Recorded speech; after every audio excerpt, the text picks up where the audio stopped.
Shalom à tous et à toutes. Nous allons aujourd'hui parler du testament selon la halakha.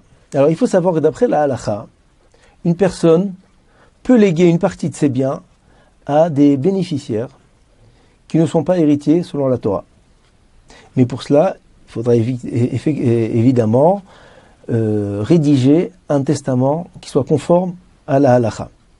Parce qu'il faut savoir que exprimer sa volonté de léguer ses biens à telle ou telle personne, tel que l'on fait dans un testament qui est rédigé par un notaire ou un avocat, n'a pas de valeur d'après la halakha.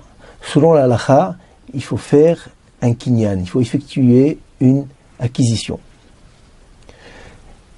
Si par exemple, une personne veut léguer une partie de son patrimoine à ses filles, et qui a aussi des garçons,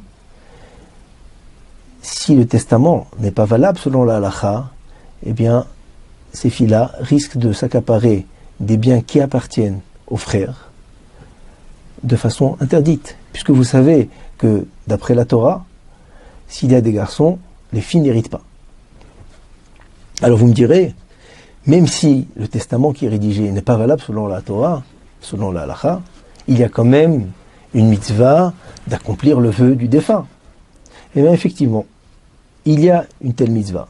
Le Shulchan Aruch, Choshen Mishpat 252 nous dit qu'il y a une mitzvah lekayem divrei hamet.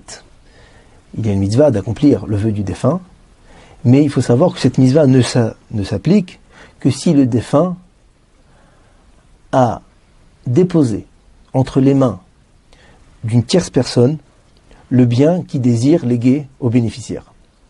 Et cette condition n'est en général pas respectée. Donc il est très important de prendre conseil auprès d'un dayan ou d'une personne avertie, d'un tamid chacham, avant de rédiger son testament.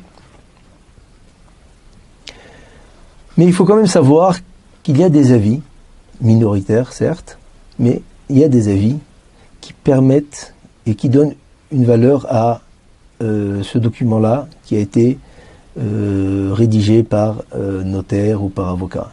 Il s'agit du Achiezer et du Igrot Moshe, qui vont considérer la rédaction d'un tel document, d'un testament qui est valable selon la loi du pays, comme si on avait remis l'argent entre les mains d'une tierce personne à qui il incomberait d'accomplir le vœu du défunt.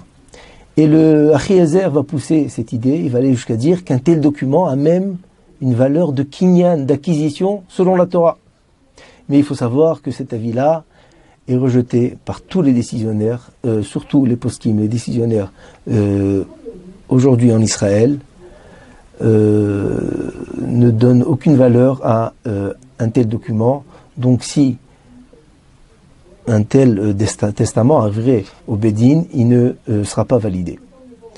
Je citerai l'avis du Rav Eliashiv, du Rav Zalman Nechema Godberg, de Rav Osher Weiss. Tous ces décisionnaires-là considèrent qu'un testament officiel n'a pas de valeur selon la halakha.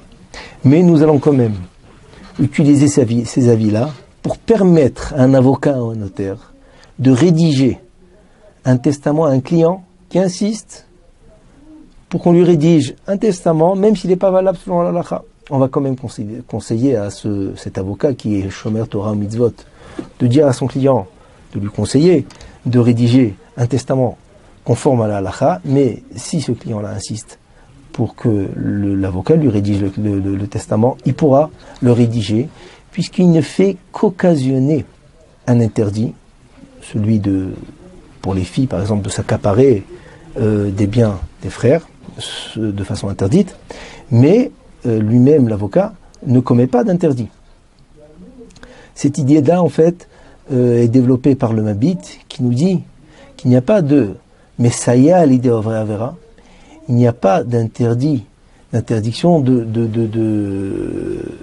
d'amener quelqu'un à faire un acte interdit s'il y a un avis d'un décisionnaire qui permet cet acte-là, même si cet avis n'est pas partagé par tous les décisionnaires.